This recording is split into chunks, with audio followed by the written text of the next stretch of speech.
Hi, everybody. It's Michelle Jackson with the BWW. I'm here this morning for our first, Pen Posse Roundtable. And we are here to talk about self-publishing. If you're watching, we ask that you please share this on your personal page so that we can get as many viewers. And we also ask that you start thinking about the types of questions that you have. We're going to have an open discussion. We have two of our panelists here. We may have more to chime in. We've had some technical problems. We've got three that are ready to go.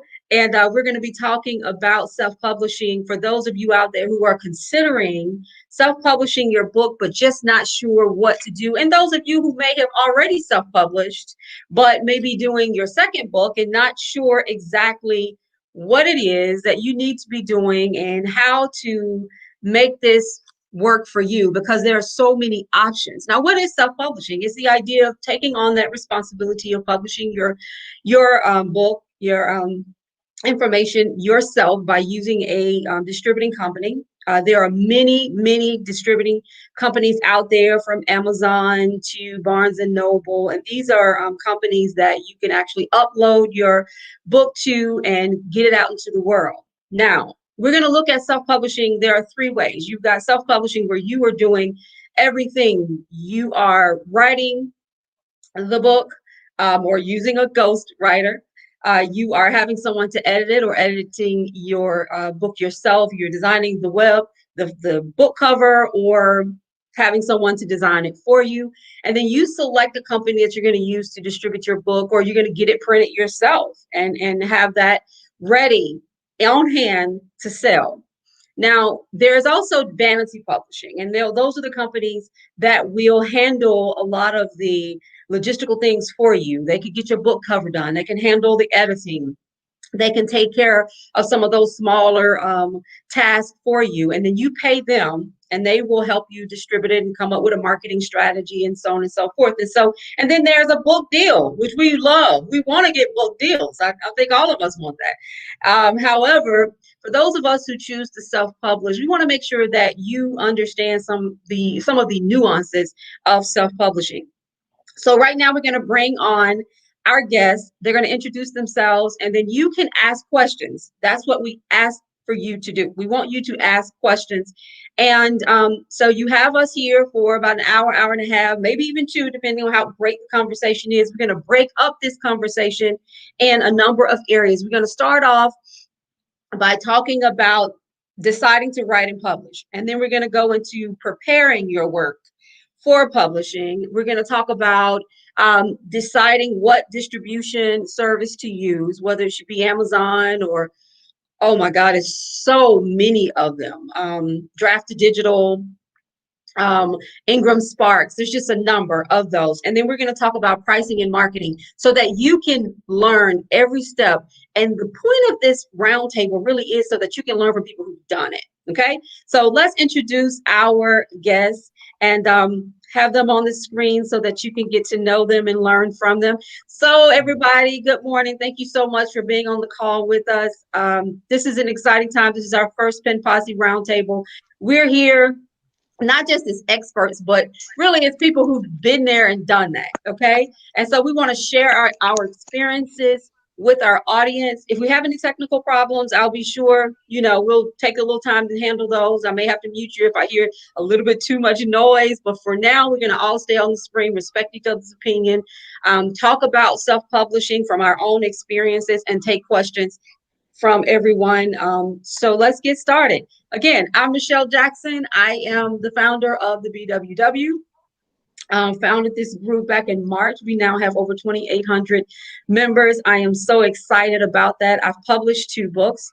My first book, The Heart of a Man, was published through Exebris, which is a vanity publishing company.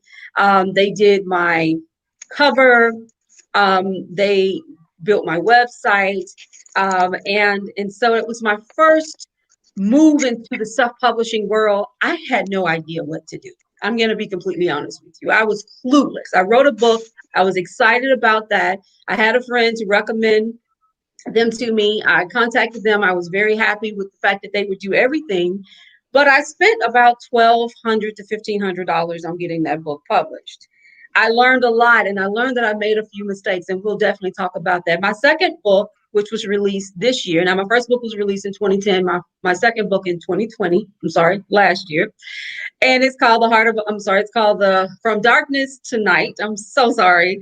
I self-published that book with Amazon, KDP, and I did everything. I literally did everything with the exception of editing. I wrote it, of course. I had it professionally edited by two editors by choice. I even designed my own cover.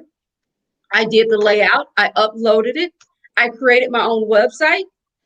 And I have been marketing my book using social media and some other platforms. And I also uploaded my book to draft to digital, which allowed it to be on Apple and Google and Overdrive and over 14 or 15 different other distribution centers. So I can tell you from spending 1,200 on that first book, I may have spent half of that on the second book.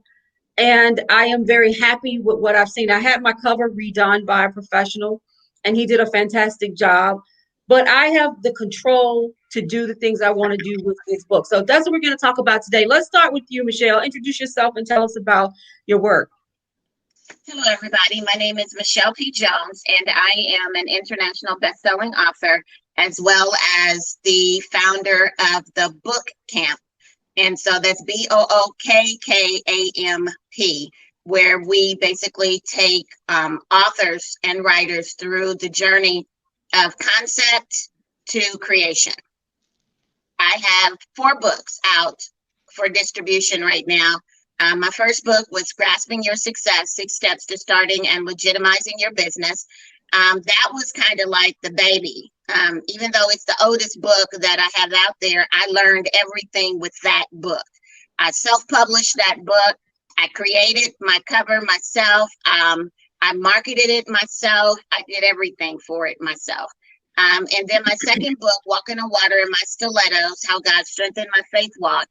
That book I also self-published, but I did not create my cover. I wanted a certain look, so I enlisted the services of a graphic artist, and I enlisted 2. I went with the second one because the first one, we won't even talk about that.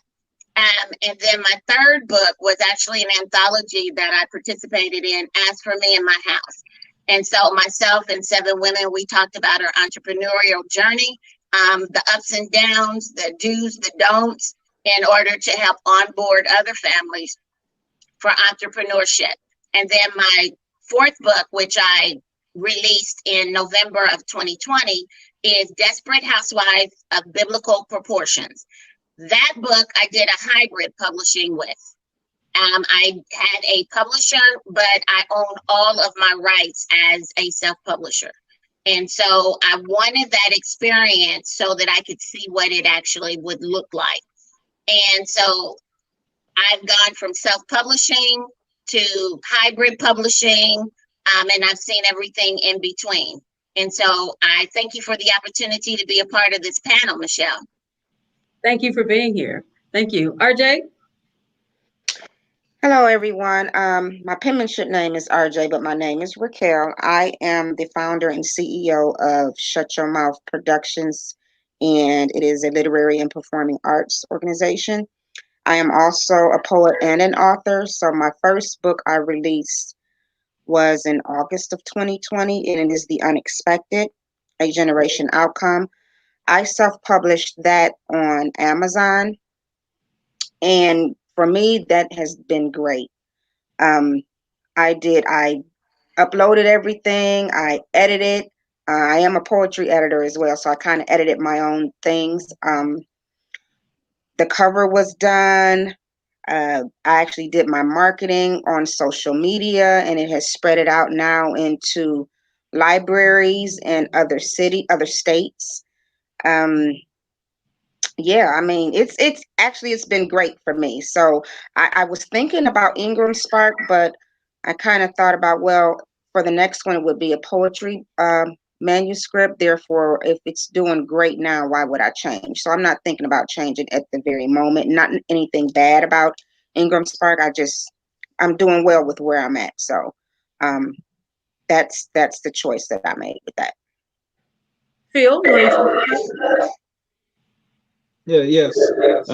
I'm Phil. My handle is the Blurred Explorer, and I created my first book during the pandemic called The Black Traveler's Guide for the city of Incheon, South Korea, which I'm in South Korea, so it's about 1:40 in the morning. So forgive me if I sound or act tired.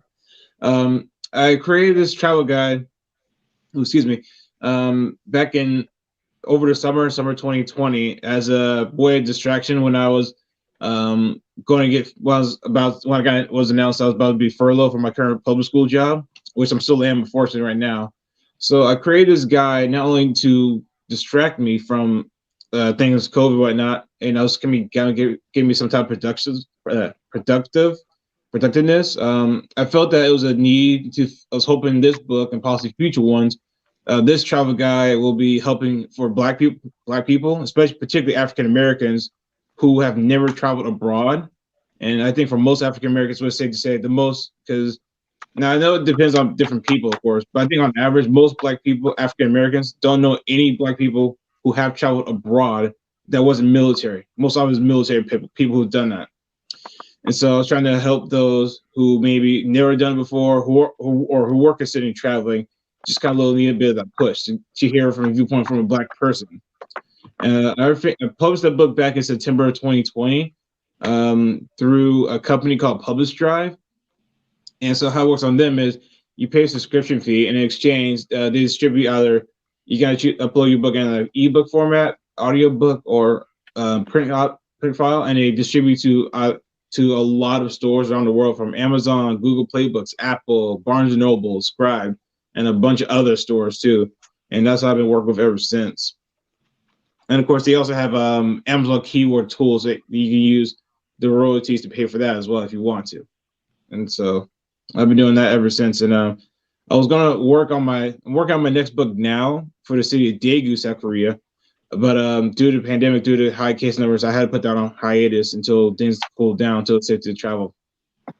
Okay, sounds great. So everybody, let's just have a conversation about this self-publishing thing, because a lot of us self-publish because we have no choice.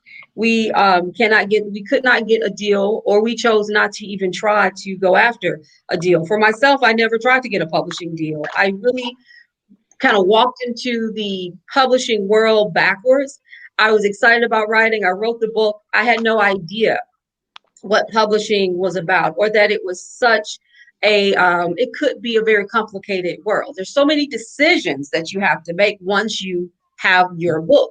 As writers, we just want to see our work out, right? We want to see our work out. I mean, that's like the first thing. A lot of us don't spend the time to do the homework up front to see how much work it's going to take to actually get that book in the marketplace, whether it's in a library or in a bookstore or on ebooks. And so for myself, with my first book, like I said, I decided to go with a vanity publishing house because it made sense to me. Pay them the money and your book is out, right? That's how I said it. That's how I thought about it. Well, I'll just pay them and they'll do everything. There were things that I ran into that did not work for me, that made me realize that way of self-publishing, meaning you are still self-publishing in that you still wrote it, you still have to do a lot of the work behind it. Even when you use a vanity publisher, you still have to do a lot of the work. Now, some of them will do some of the work for you. And some of them are getting away from offering editing services, but everything that you do, everything that they do for you, you're going to pay them for it, right? So you're now putting out a lot of money. There are people on the page who will say, oh, I'm about to publish my book and I need $5,000 to publish it. For us as self-publishers, what do you think when you hear that? Could they do it themselves or not? And what are some of the steps that you would recommend that they do up front before they even go into making that final decision? What are some of the research they need to do? What are some of the steps that you would recommend them? Michelle, you want to talk a little bit about that? Yeah, my suggestion would be that you would do your research. The same way we do research for our books, to make sure that they're authentic and they're specific to the time period in which we are writing. We need to do our research. And part of the research is this, and it's what I tell the authors that I work with. Create you a strategy plan. a strategic plan of what it's going to look like. And a lot of times we don't think about that. Think about what options you have. Because just as Michelle was saying, and just as RJ was saying, there are other platforms and opportunities available for you to be able to put your book out there. So self-publishing, myself, I'm a proponent of self-publishing. And this is why. Because you have 100% ownership of your work. You are not divvying it out and giving pieces of it to someone else that did not put the sweat, the blood, and the tears into that project, only to have to still go back and do something else. So let's say, I understand what you're saying about self-publishing, but I'm thinking about a publisher. Mm-hmm. Read the fine print. Read the fine print. Because there are things that are in the fine print that you are never told. The other thing is know what your expectations are. What are your expectations for publishing? What are your goals? Map them out with action steps. How are you wanting to see your book published? Like RJ said, look at what other platforms are out there. My books are on Draft to Digital. I'm on Ingram Spark. I'm on Overdrive.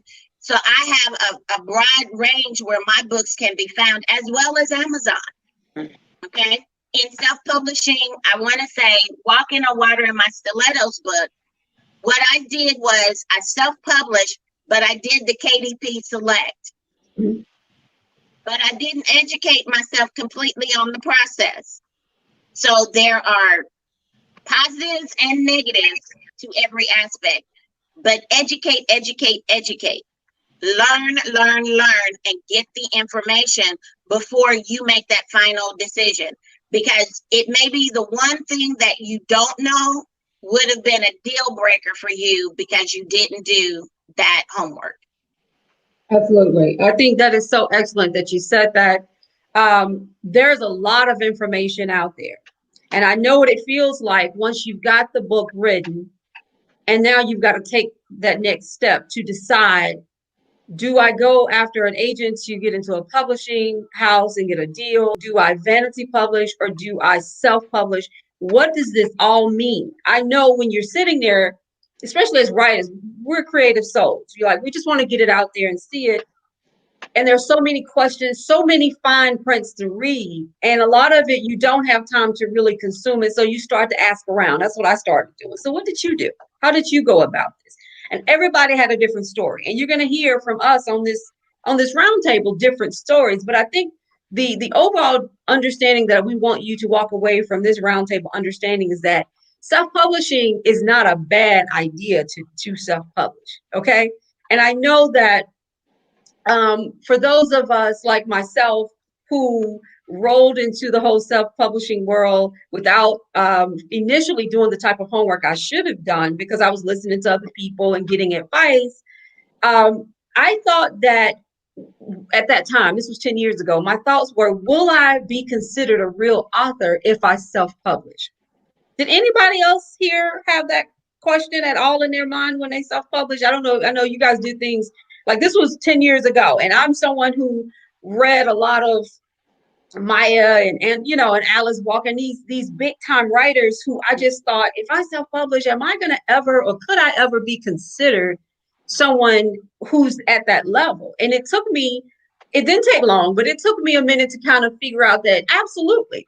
But because self-publishing 10 years ago, 20 years ago, definitely did not have the type of love behind it the way it's getting right now. That was the thing.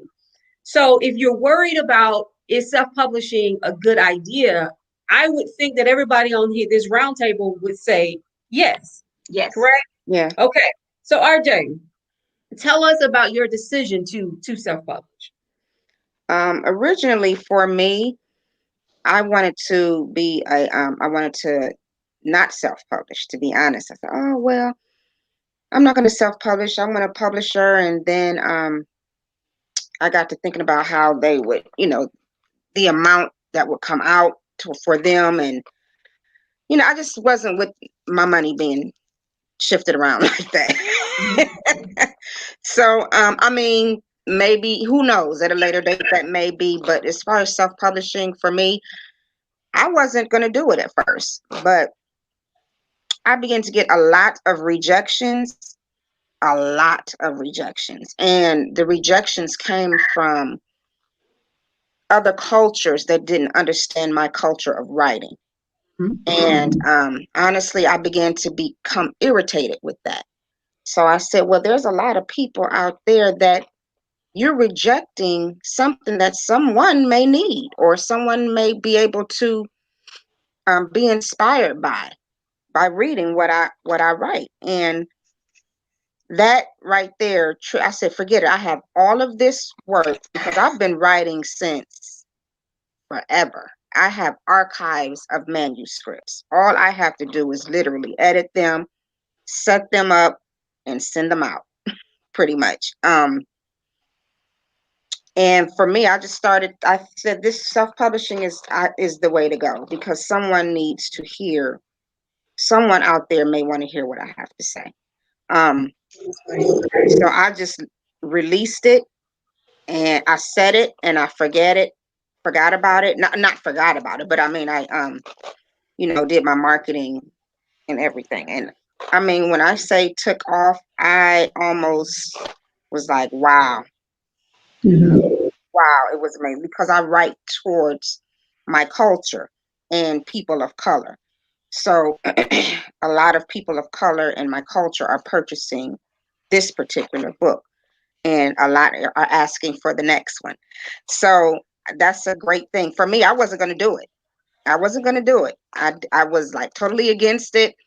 But once I did it, I said, no, it's too many rejections, and you're being a roadblock for others that could want to benefit from what I have to say. And not only that, owning my own work is very important. I also copyrighted my own stuff. Yes. So it's very important to me because I've had a lot stolen from me. So copyright, I don't care if you have to do a poor man's copyright until you get some money. Copyright your own things before you do anything or send your information out. Because there's a lot of people out there that are not, kind, and they do things that they shouldn't do with other people's work. And we work really hard. We work really hard on our work. This is our blood, sweat, and tears. These are experiences. This is what we love to do. And we're putting hours in our day to do it. This is a business. Yes. How we feed our families, some of us. So I would say copyright, but in self-publishing is the way to go. You have some type of stipulations on it's if you self-publish that you're not a real author, as Michelle Jackson was saying. I've gotten that a little bit from other cultures of writers that are in maybe academia, but I don't let that bother me. It's like I read and write just like you do. And my writing is different from your writing, and it is what it is. So I would say self-publish. Do not be afraid. Just step out there on faith and do it. You would be surprised the doors that will open. I'm telling you. And just ask. Don't be afraid to ask. I mean, my books is now in Barnes and Noble College bookstore on the shelf. Like, I didn't really think that, I had no thought about that. I was like, okay, I'll just sell a couple of books and see how I go. It is really stretched far beyond what I actually thought, and is stretching even farther. So I would say do it, and don't be afraid. Just go for it. So Phil, do you have any comments? I'm sorry? Do you have any comments about your self-publishing? Would you recommend it? And talk a little bit about the process that you took to deciding to self-publish. I guess for me, I knew I didn't want to go to traditional, try to get a publishing deal for this type of book I wanted, because I'm pretty sure at the time, this was something that I don't think most publishing companies would be interested in. And I kept doing my research about how to go about publishing, which route self-publish. Should I go straight Amazon, KDP? Should I just go straight Google Play Books? And then I came across the company Publish Drive, and that's what I've been using ever since. I would say, like, the rest of them already covered them. You guys already covered it more. What I go where you guys suggest, and you have some great ideas too. I think, I'm not a lot of stories because you guys already said it for me. Okay, that's understandable. Let's talk a little bit about the different ways to publish your book. Now, Raquel, you said a couple of things that I think we have to go back and talk about. One, before we talk about the different types of ways to publish the book, whether you do Amazon or Barnes and Noble or, a smaller distribution center, or do it all yourself. You may not even need any of those. You may just want to print it yourself and get it out there, build your websites, those types of things. But you said something that I think is important as writers to discuss, and that is this validating ourselves as writers. Validating ourselves as writers. We're all, many of us, not all of us, some of us are looking for that validation piece.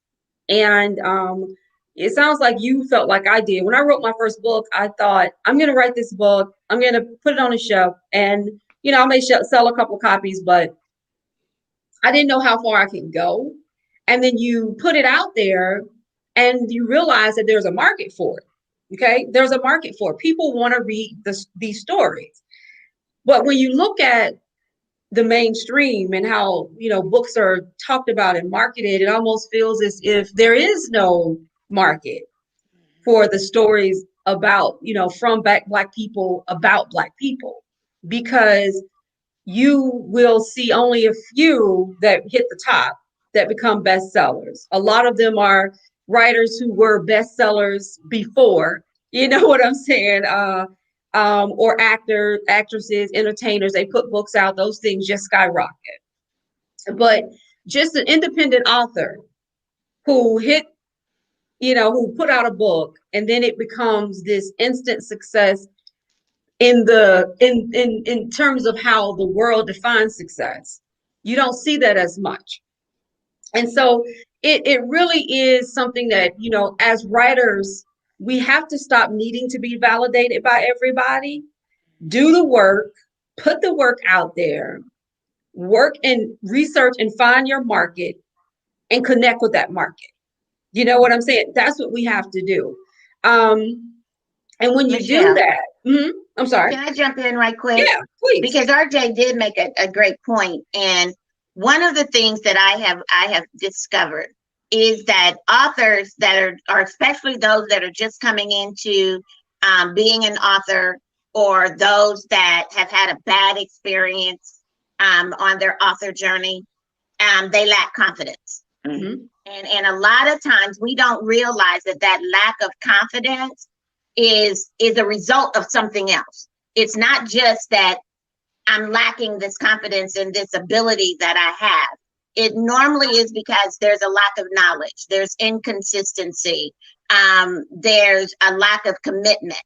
Mm-hmm. There are a lot of things that play first into that. And what I normally say is to them is this: do your self-work, build up your confidence, and then step into this other realm. Because the minute you write the first word on that piece of paper, or you type the first word on that computer, you are an author. Mm-hmm. Period. Whether you ever actually put the book out there for national distribution or not, you are an author. And the reason that I say that is because there is an audience that is waiting on what you have to say. There's a readership that is just sitting there waiting for you to step into the greatness that God has already put on the inside of you. And so understanding that, you have to build that confidence in yourself, in your abilities, and in your literary project to be able to stand up like RJ did and say, look, I write just like anybody else, mm-hmm. and I read just like anybody else. And if they can call themselves an author, then I can call myself one too. Because trust me, when I first put my book out there, I did not have a community that was supporting me. Nobody around me had ever written a book. So nobody was building me up. Nobody was affirming me or validating me. Nobody was giving me that. Matter of fact, they were asking me, who you think you are? Mm. You just a little girl from Indianapolis, Indiana, that came up from on the central side of town. Who do you think you are? But I had to build my confidence. I had to begin to educate myself. And so that's what I encourage people to do. If you are lacking that confidence, then start doing your self-work. And so it's regardless of what anybody else has to say. If you are confident in who you are, it'll come out in your writing. It'll come out in your presenting. It'll come out in any digital products that you might put out as a result of your book. It'll come out in everything. It'll ooze from the very pores of your body. And so people only say that to try to put you in a specific place because it's comfortable for them for you to be in that spot. If you step out of that spot, then it makes them uncomfortable. So my challenge is make everybody uncomfortable who does not believe in your gift, your abilities, and your project. Well said. Nothing else to say about that. Thank you, Michelle. Absolutely. Thank you. We have a couple of questions that are coming in, but we're going to address those questions when we get to that particular topic. One person said one of the reasons I became an editor is to tell our stories our way. Yes. That is exactly what Michelle is talking about, having the confidence to tell your stories. That is exactly what RJ is talking about, having the confidence to put your work out there. I didn't want to go into all these steps around self-publishing until we understand and deal with the confidence and the fact that absolutely you are an author the second you put that word on the paper. Okay, you don't need anyone to validate that. Okay, so some of these different types of ways to self-publish the work. I want to talk about the steps that we need to take, that a person would need to take to self-publish. For me, the first thing is, like we've been talking about, deciding to write and to publish. You make that decision that you're going to write and publish. For me, the next step is editing. And I want to talk about editing because it is important that we hire editors or we, learn to edit, because that is a big, to me, decision or a big influencer on the success of our work. I was interviewing last week the editor of CEO Mom magazine, Vonna Matthews, and she's had our magazine for 5 years. It is very successful, and we talked about the importance of editing and understanding that it is a validator to how, it really does validate you as a strong writer when your work is well written, concise, and and easily understood. I read a lot of indie books. For the most part, everything I've read has been well edited. But there are some where I've even talked to some writers who say, I don't get my stuff edited. What I need to get why did I'm a good, strong writer. I don't need an editor. What do you have to say about that? Anybody chime in, let me know what you feel about the idea of editing. And we need to be more engaged in this because good work, most of we can write, okay? I get everything. I'm a PR person. I have a PR company. I write for my clients all day, every day. And everything I write, I send to my editor. Everything. I will pay the money because what I don't want is my clients' work to be out there in the world poorly written, and that comes back on me. I also want to make sure that my legacy as a writer is good. Now, will we make mistakes? Absolutely. The first book I wrote, I can remember a friend saying, I read your book, it was great, but I found some typos. I was just like, well, I wrote 75,000 words. I'm sure you maybe you did. It happened. I thought it was kind of a blow, like it was a gut check to, okay, this is what you got to say to me after I wrote this book. But okay, I get it. But let's talk a little bit about editing because I don't want to get to uploading, publishing, all that until we deal with the fact that as writers, a good writer will get their work edited. Anybody want to chime in on that? Well, I made I'll chime in. Well, RJ, go ahead. Okay. Well, like I said, my first one I edited myself. However, I do have someone that actually I learned from that usually look over my theses, my anything, my poetry manuscript. So it's always good to have an editor or second or third eye because even with the second eye, sometimes we can miss things. So it's always good to have that. I because once you publish it, you can't go back and fix what you see. Is like, oh, because my first one I said, wow, dang, okay, I see what I've done, and I know what I would do next time. And I'll definitely have her look at the next one. But she did, when I did talk to her, she gave me some great tips, which I didn't have with the first one. So I think it is important, Michelle, both Michelles. Michelle. Well, I want to say this. There is the opportunity to lessen the work that a paid editor has to do. Okay. And some of the tips are this: get you Grammarly. Once you get finished writing, send it through Grammarly. Okay. The other tip is, if for whatever reason you feel like you're strong enough to be able to edit your own stuff, there are two things that you can do. I use Word and as the platform or the system in which to type my manuscript. In Word, they have two valuable areas that you need to make sure you know about. Number one, up under the review tab, it'll read back to you what you wrote.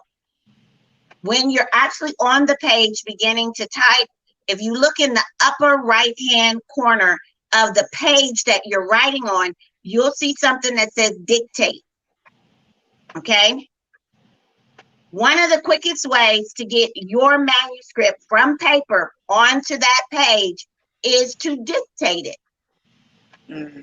And then go back in and read it to fix the errors, because sometimes when you dictate, the computer does not understand the diction that you are using, and sometimes it'll put something in there that you didn't necessarily say. When you go back in there and do that, a lot of times you can pick up those contextual issues and errors that are a part of that, as well as some of the grammar errors, because as you're reading it, you can hear yourself reading it out loud. Okay.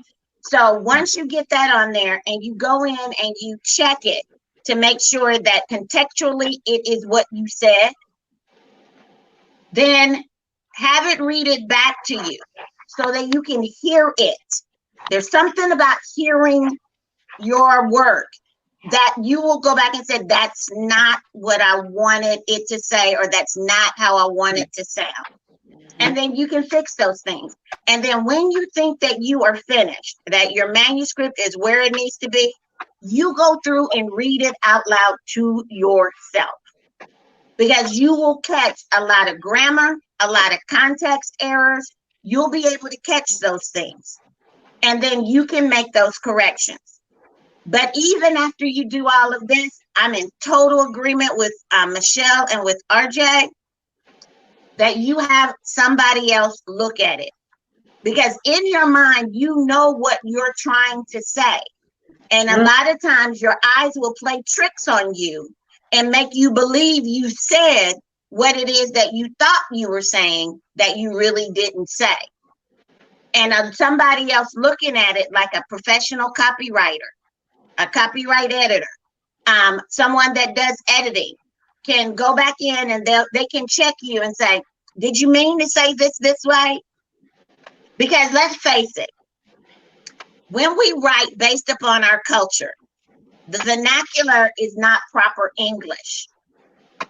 Okay? And so we need to make sure that when we're doing that, that we are saying exactly what we mean to say.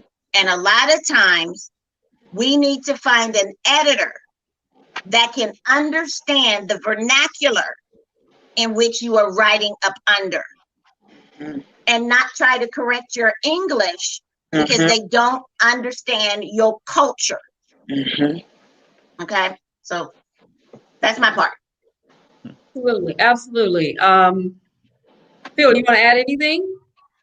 Yeah, I agree with what everybody says. Sometimes you definitely need somebody like a second and third, maybe a fourth person to look over your work, because it's easy to write your material and think, oh, it's perfect, there's nothing wrong with it, but it could be full of errors. Sometimes what I like to do, I'll write one day and then I'll stop and go back and check and look at it again a few days later.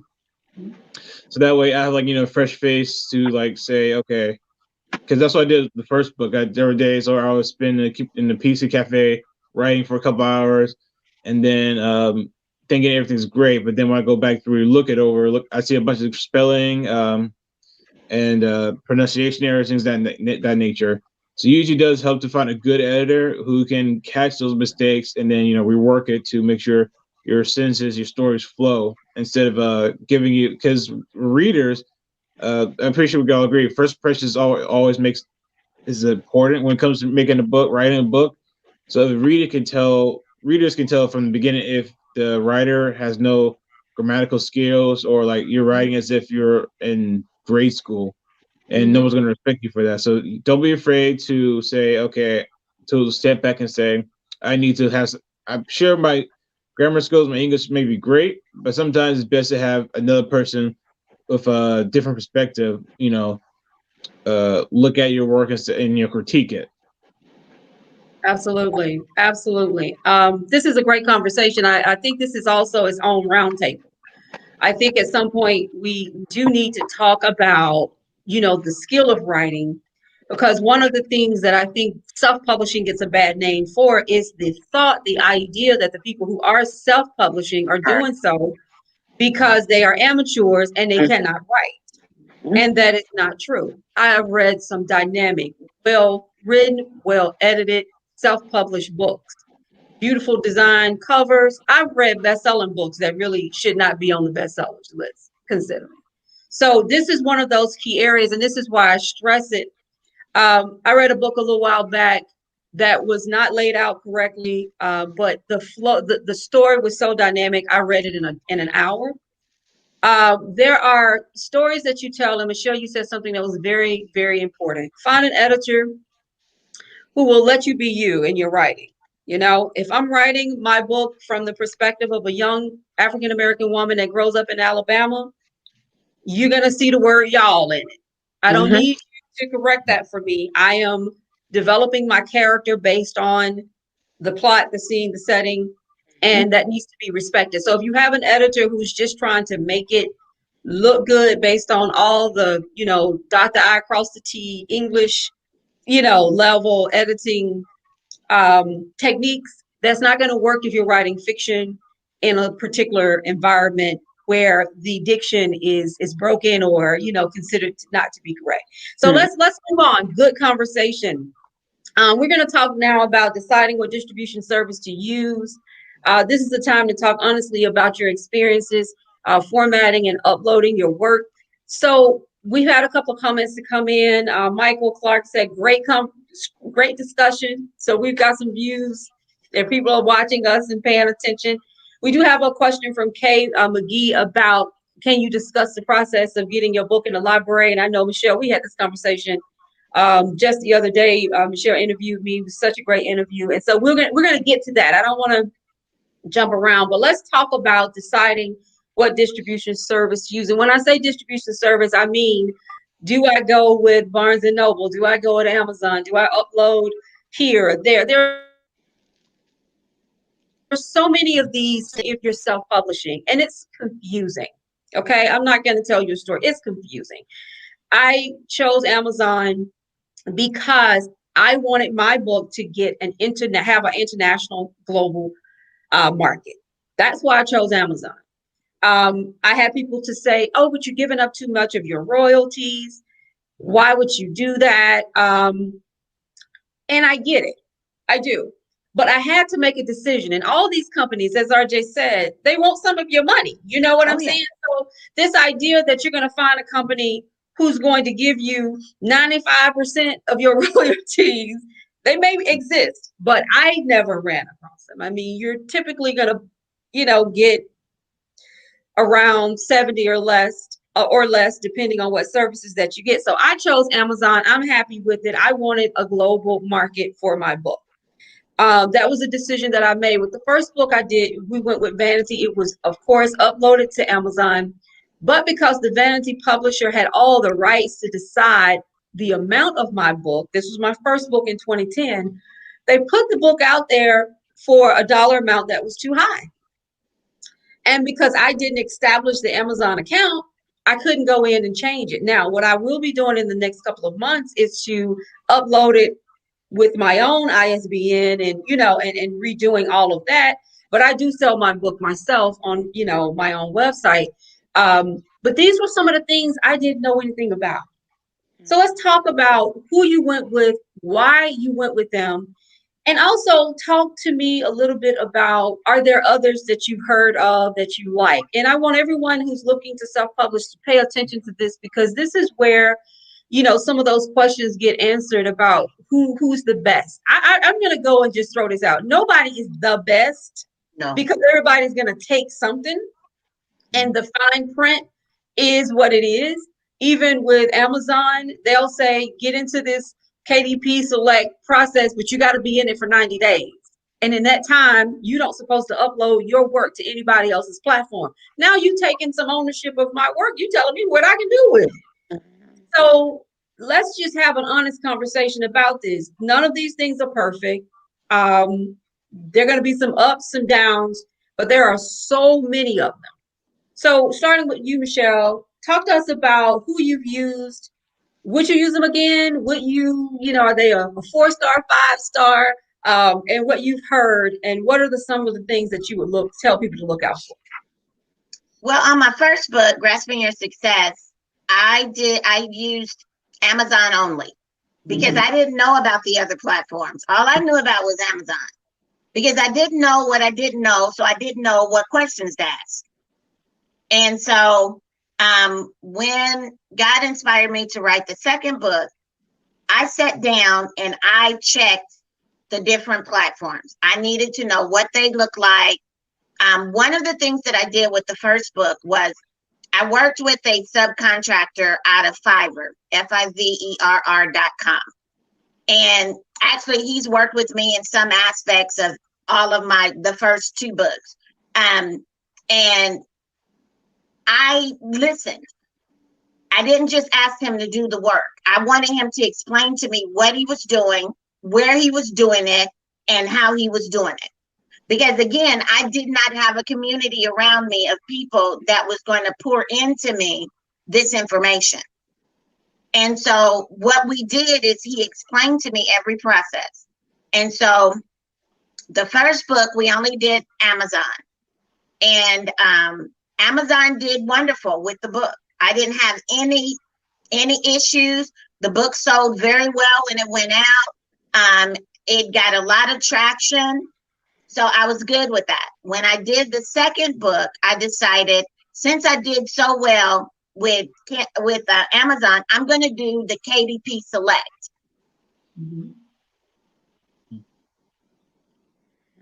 And this is Amazon, ladies. Just Amazon KDP Select is what Michelle is talking about. I did not, but this is what I did. I call myself being smart. Let me just be real transparent. I call myself being smart. I had a printer that printed my book, the physical book, and I put the ebook on Amazon. And I did the ebook up under the KDP Select. When I tell you the paperback did 100% better, because I had it on my website. I was going out to different events. I was vending. I was doing all of that. I was marketing, all of that. So I had a much better platform in which to produce and to present my book. I put the book on Draft to Digital, and I used all of the options that Draft to Digital offered for the ebook. Now, Draft to Digital at the time was only giving ebooks. They were only doing ebooks. Now they have an option for you to be able to do paperback as well. They're in their beta trial right now. And so you can ask to be in the trial. And then once they have space open up, then they'll admit you in. And so that gave me a greater reach. So I actually had the second book in Barnes and Nobles on their website as an ebook. I had it for Apple Books. I had it in Google Books. I had it everywhere. Hoopla, Overdrive, all of that. I had it everywhere. And so that was good. It was doing well, getting good traction. I was out marketing the book. I was going vending. I was presenting. I was doing all of that. The third book, I was a part of an anthology. And it's an anthology that I paid a small amount of money to participate in. And they had a publisher that was working with the originator of the anthology. That publisher, although she was a very nice woman, and although she helped a whole lot, she was a small publishing company. And so she was the main person. She got sick on us, and it caused our book to be delayed going out to the market. And so make sure, that's another thing, make sure you know what that looks like. And so we put it on Amazon. It actually did better on my website and the people who knew me than it did on Amazon. Each one of us, she did the anthology a little different. Once we did the initial rollout, then it was placed on each one of our individual pages. It was put up under each one of our individual accounts. And our names was listed as the author, even though she was still listed as the publisher. And so on this last book, Desperate Housewives of Biblical Proportions, I did that vanity hybrid publishing concept where I had a publisher that worked with me and I kept all the rights to my book. I didn't sign one iota. And so I was in total control of what it looked like. So I ended up putting that book on Amazon as a book and an ebook. I ended up working with her, but a lot of it was my marketing to make the book a bestseller. It was a bestseller for 2 weeks when it first came out. And it became an international bestseller within the first 3 or 4 days of it coming out. But that was marketing. You know, you market your book, you get it out there, you have people do what they do. And so then after while we were marketing it, I also uploaded it to digital, to Draft to Digital, and I had it on all of the platforms so that it could be out there. Recently, I added both the Desperate Housewives and the Stilettos book to Ingram Spark because a lot of the online bookstores that I knew that I wanted to have access to only purchased from certain platforms. And I wanted to make sure that I was supporting African-American bookstores that were online because they had to close up their physical locations because of the pandemic. And so since I knew which platform that they were on, I created my sales sheets for my books and I created my fact sheet for me as an author. And then I sent them out and to them to let them know I'm on Ingram Spark, I'm on Overdrive, I'm on these platforms for you to be able to get my book. And so that opportunity opened me up to a whole nother aspect that I wasn't aware of until I accidentally took a training, and it was simply by choice. That's why I say accidentally. I happened to open Facebook. There was a video coming on. The guy was live, and the first thing out of his mouth is, "Do you want to know how to get your book in a library?"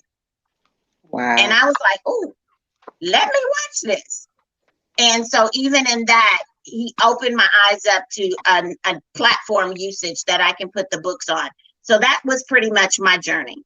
You want to talk a little bit about that? Because that's Kay McGee's question was about, can you discuss the process of getting your books into a library? Okay, the process is really simple, but it is time consuming and it requires commitment. So let me put that out there first. It requires commitment. One of the first things that you want to make sure that you do is upload your book to Ingram Spark. And there's another one, another site that's not coming to me right now. Maybe RJ can speak to the other site. But then also make sure that all of, like, the library system here in Indianapolis uses Overdrive for their ebooks. So make sure that whatever system that the libraries use in your area, that you know what they are. And a lot of them use Overdrive. So you want to make sure that your ebook is on Overdrive. So once you get everything uploaded to the sites that you know that your library system uses, then you want to create what's called a sell sheet. And basically a sell sheet has a picture of the cover of the book. It has the promo information about the book, like that summary that you put on Amazon. You want to kind of touch that up because you got more space to work with, and make sure that's real appealing so that it'll attract people to look at it. But you don't do it with a colored background. They always have to have the white background and the black print because it's easier for them to read it. The other thing on there is your information. There's a picture of the author. There's also a short bio of the author, similar to the bio that's on the back of the book. And then you also have this one area where you put all of your specifics about the book. So you're going to tell what your ISBN is. When did you publish the book? You're going to have that date. You're going to tell them how much the book is on Amazon. How much you're selling that book for. You're also going to tell them how many pages is in the book. You're going to give them all of that demographic information about your book. Okay. And so you're going to put that in whatever format you want to do it that's going to be appealing to the person who's looking at it. And then you want to pretty much do a fact sheet that looks very much like your sales sheet about you, the author. On there, you're going to have a longer bio. You're going to talk about all of your literary projects that you participated in, whether you have done articles and books, or whether you just done books, or whatever that looks like. And then you're going to have all of that information about yourself. Then you're going to find out who it is at the library that you need to email that information to, that does the buying of the books, electronic and paperback. Find out who that individual is for your library system, okay? Once you get that, then you send an introductory email. You introduce yourself to them. You let them know that you are an author. You let them know what you have done with your book, but don't send the sales sheets yet. So just introduce yourself and your book to them. The next email that you send out, you want to remind them that you sent an email to them on such and such day, introducing yourself and your book, and you wanted to make sure that they knew that the book is on the sites. List the sites that you have it on, that they purchase from, and then include your sell sheet and your fact sheet in that email. Have an email contact address in the email that they can come back to you from. Even though they can hit reply, you still want to make sure it's in there. If you have a telephone number that they can call you back as well, have that in there, and let them know if you have any questions and or for more information about myself and my literary projects, which is your books. Contact me at such and such an email and such a phone number. Okay. And then send it to them. So I know And Michelle's going to be, I'm sorry, I'm going to have to cut you off a little bit, Michelle. I know Michelle's going to be teaching some classes on this. So I know it's a lot of different details to it. I want to make sure we can get to everybody and let them, communicate on their experiences as well. Michelle is a wealth of knowledge, as we see. And definitely, Michelle, in your chat box, put in there if there's an email address or a way to register for your classes so that everyone can get this. My fear is that because it's so much information, no one is going to be writing it down. I don't want you going over it. And if people aren't, writing it down and taking care of it. But every library is different. I know I went up to my library and they just asked me, I told them, I asked them if they put the book in there, and they said They would. I mean, Mhm. honestly, Mhm. it was just that simple. I don't know. Everybody's different. There are also bookstores that will do that. I've walked into bookstores and say, "Can you put my book on your shelf?" There's, I'll take Yeah. two. If they sell, I'll call you and ask for more.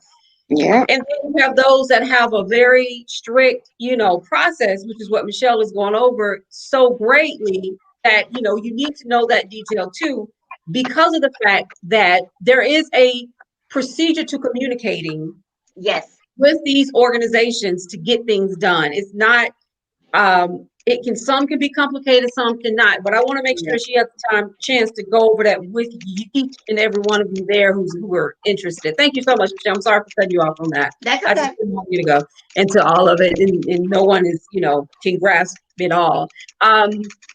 Phil, did you want to talk a little bit? I know you've already talked about your process. Give me the name of the company that you used again.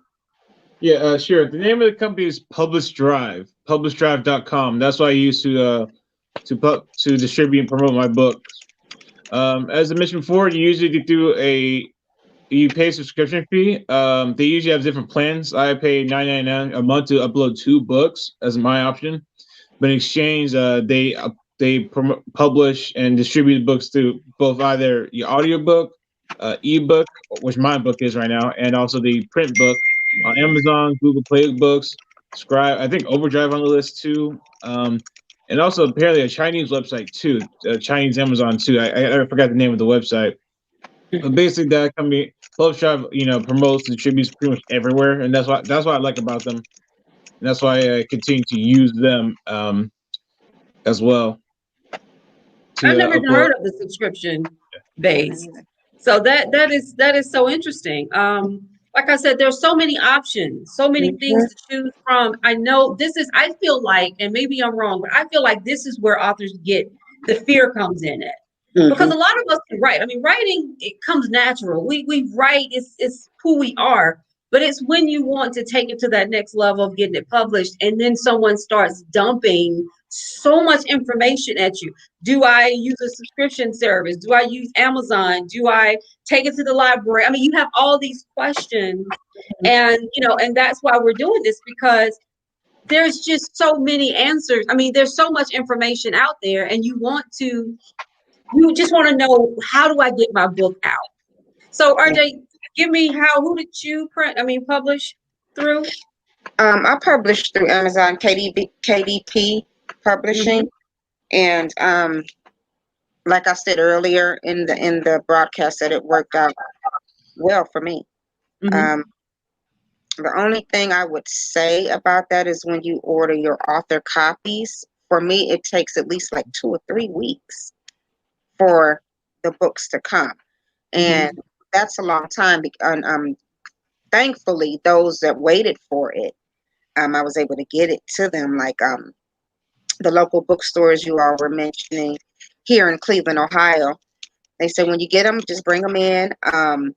The Cleveland Public Library has actually asked for a donation copy. Sometime they'll see if it circulates. Mm-hmm. And then if it does, like you said, they'll ask for more. Euclid Public Library here has actually purchased a few of my books. Oh So wow. yeah, so I'm grateful for that. It's just that I had to, fill out the W-9 and all of that information for them. Let me see who else. Oh, the Barnes and Noble College Bookstore.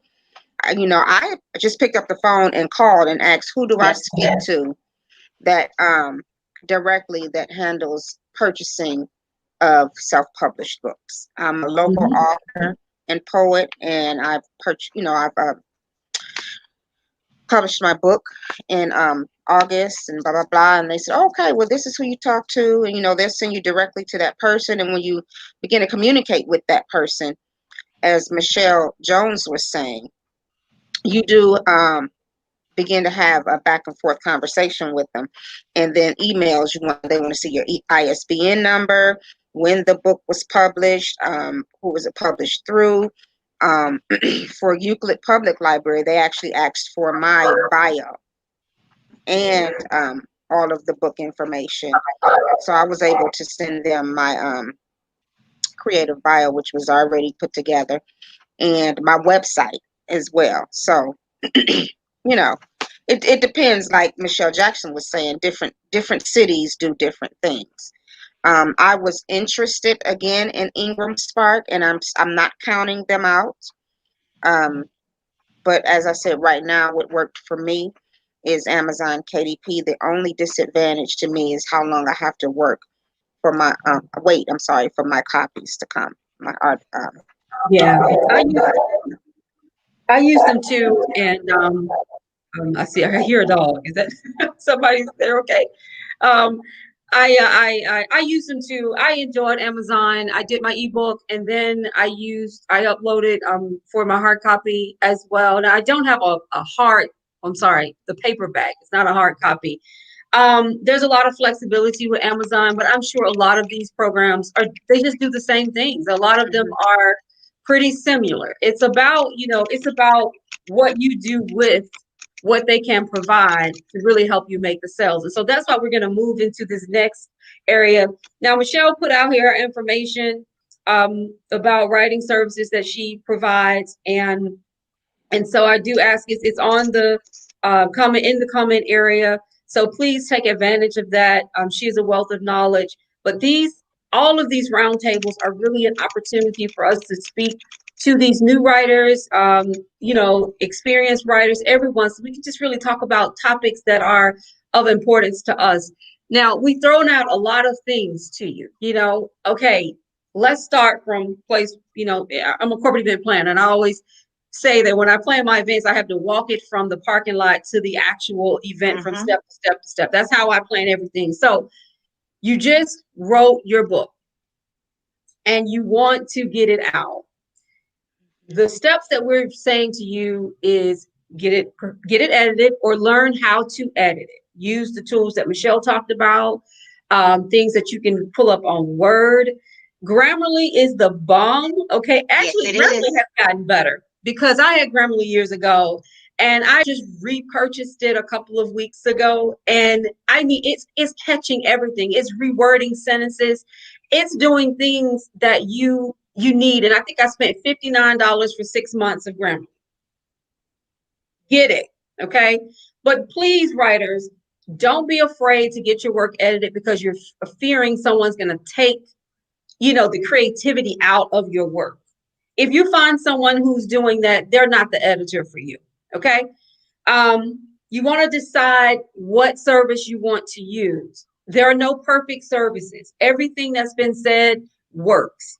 Okay, everything that's been said works, whether it's the subscription base that Phil's using, whether it's Amazon or Amazon KDP, whether it's, I love Draft to Digital. I stress to everyone, I literally ran up on it on the internet, had no idea what it was.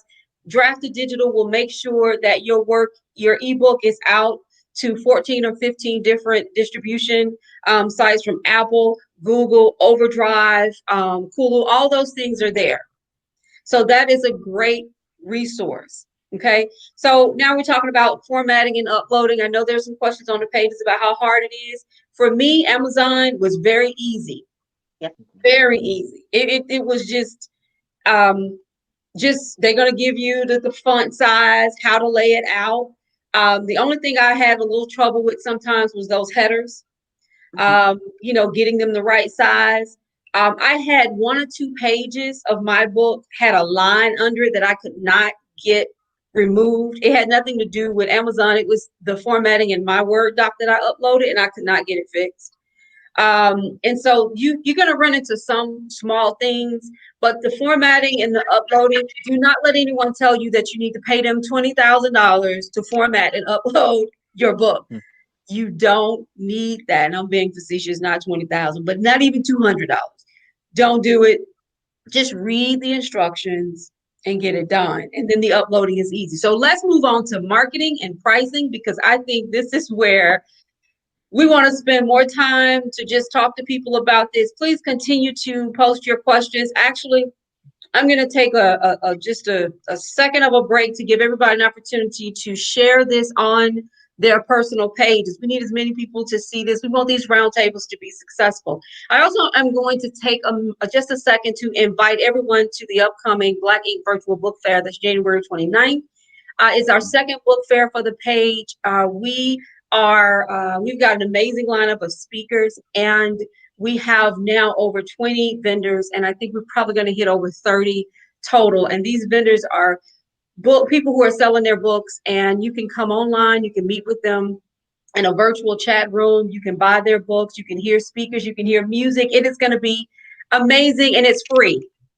So if you want to join us for the Black Ink Virtual Book Fair, there are some links on the page, or you can go to boothcentral.com.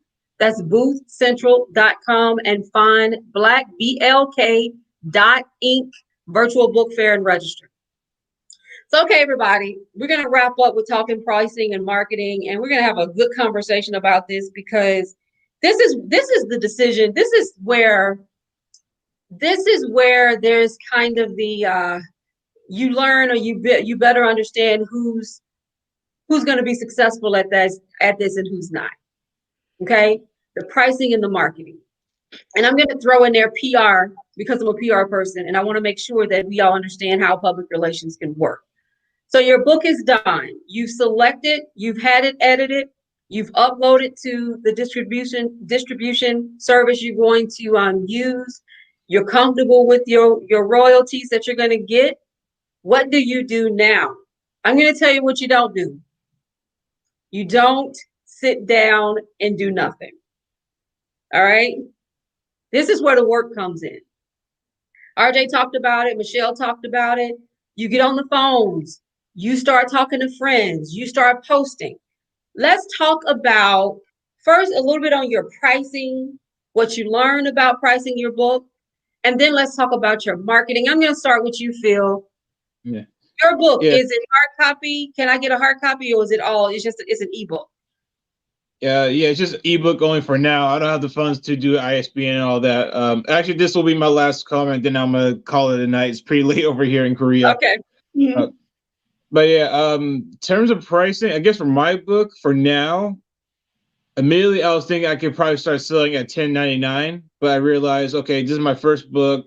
Being a travel guide, I only got like so many pages. So I figured, okay, let me, kind of start. Oh, I started out with like a early first time sale for I think for $1, just again get the word out, of course. Then I gradually raised the price up to about $3.99, $4.99, $5.99. Tries to figure out what's that good sweet spot for this type of book, is about 100 pages on the ebook format, so plus with a gallery and stuff. So I figure, okay, I'll admit pricing can be a bit tricky to figure out. I would say look at the demographic for your book. If your genre is romance, look at your average prices in the romance genre, and the page. Look at the various page limits in each book in those genres. Say genre, so that way you can get a general idea of where you should price your book at the moment, especially depending on if you're going to paperback, hard copy, ebook, audio format.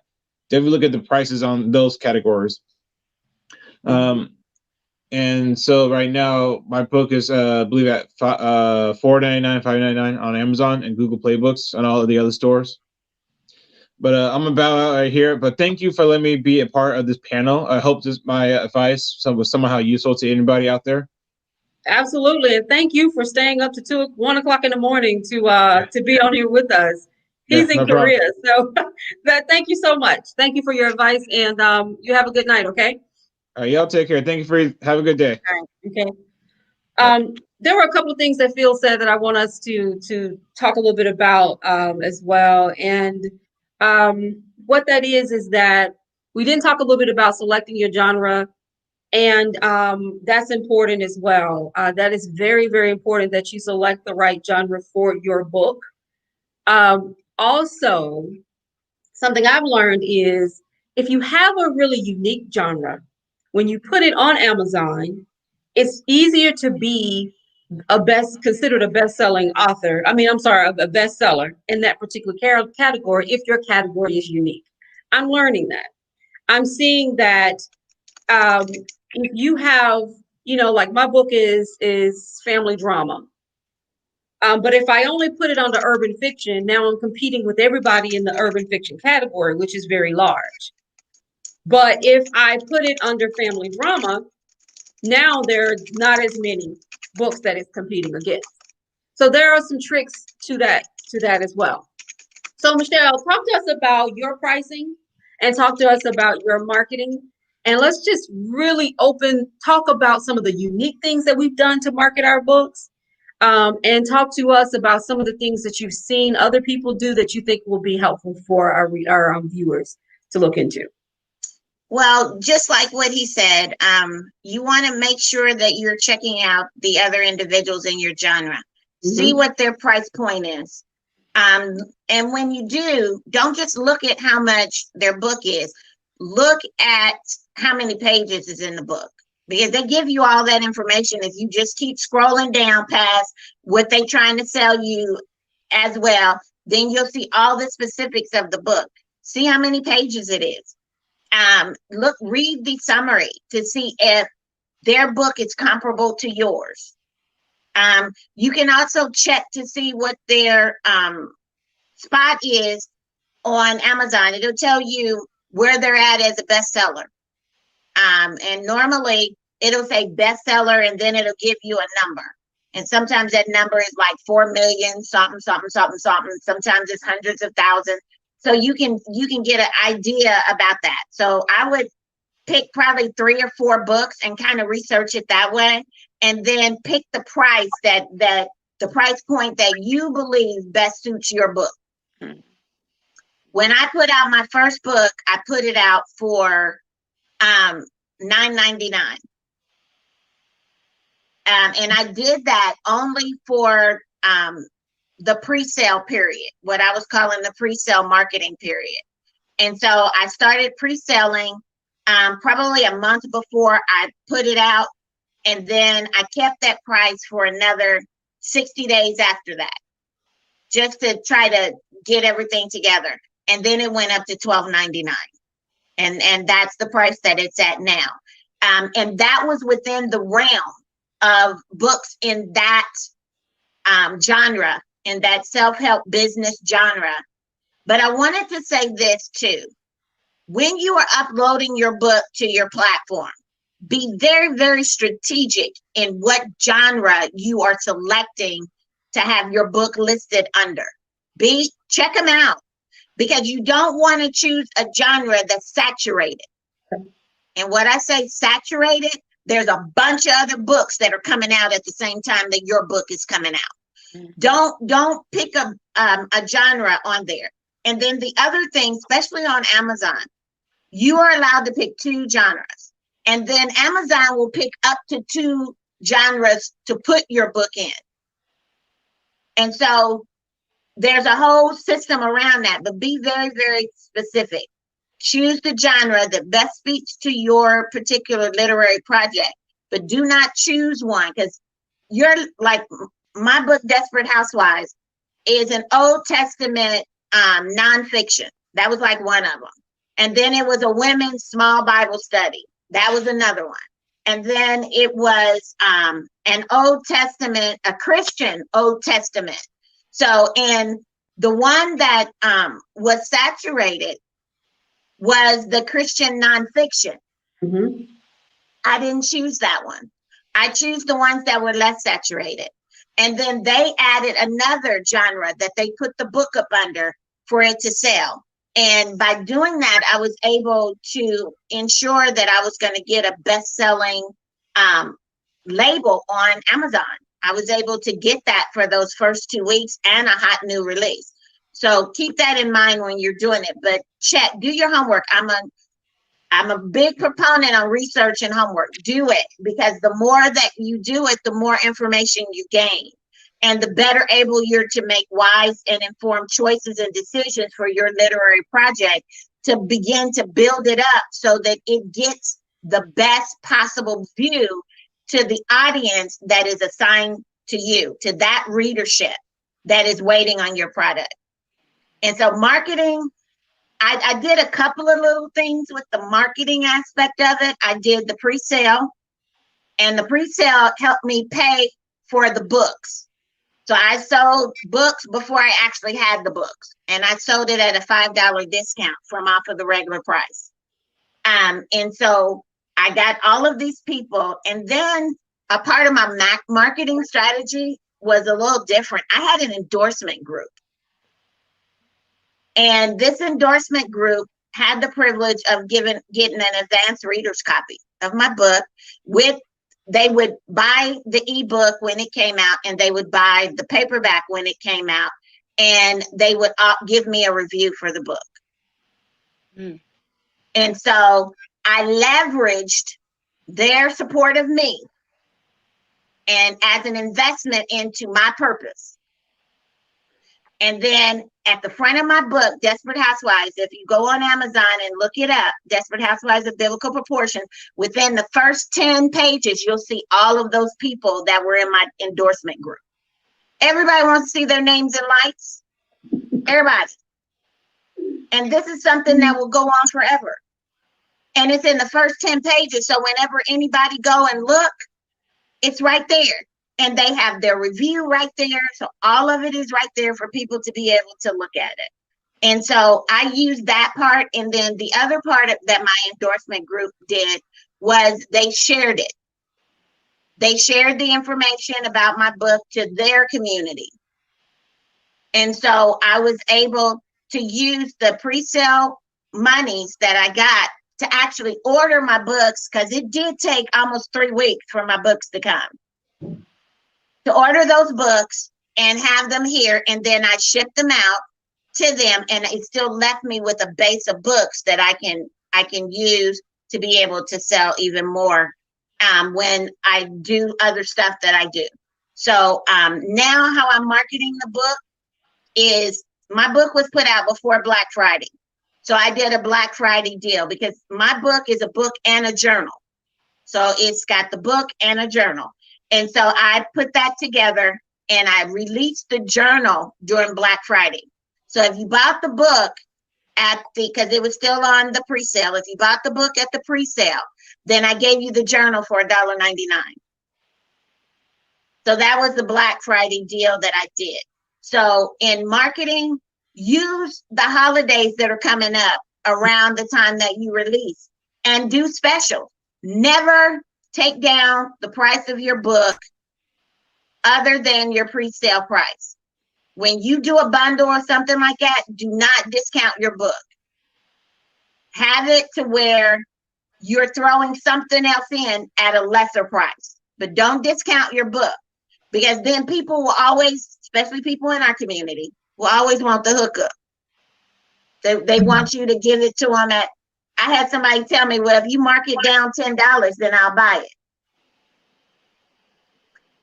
You have to own what you own. So that's the marketing. And even now when I market the book and I'm talking about the book, I am always making sure that people know it's worth the price. It's worth the $19.99 price tag. The information in there is top rate. You can go and check and verify my information. I'm just presenting it in a way that is more appealing and understandable in today's vernacular. And so I still market even now all of my books. I have it listed to where I have all of my books on, like, I use Canva. Canva is my best friend. Me and Canva have been rocking for about 10 years. We good friends. And so I can take that cover of my book and put it in Canva on whatever marketing I'm doing, and then ship it out. Be able to send it out in emails to people on my email list, have it on my website. I have it on my e-commerce site. So I'm always pushing people whenever they ask me about my book. I'm always telling them to go to my e-commerce site, go to my website. So not only are you seeing that book, but you're seeing all of the literary projects that I have for sale.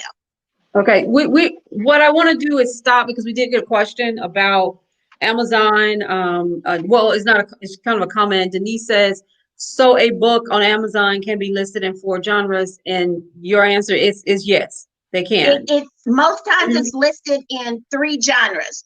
Mm-hmm. If there is a 4th genre for them to put your book in, they will assign that genre. You only get to pick 2. And then Amazon will pick 1 to 2 additional genres to put your book up under. And all of that information, if you already have a book on Amazon, if you go to your book page, scroll all the way down past the ads, you know how they have that long ribbon of ads. Other people buy, other people that are interested have bought this.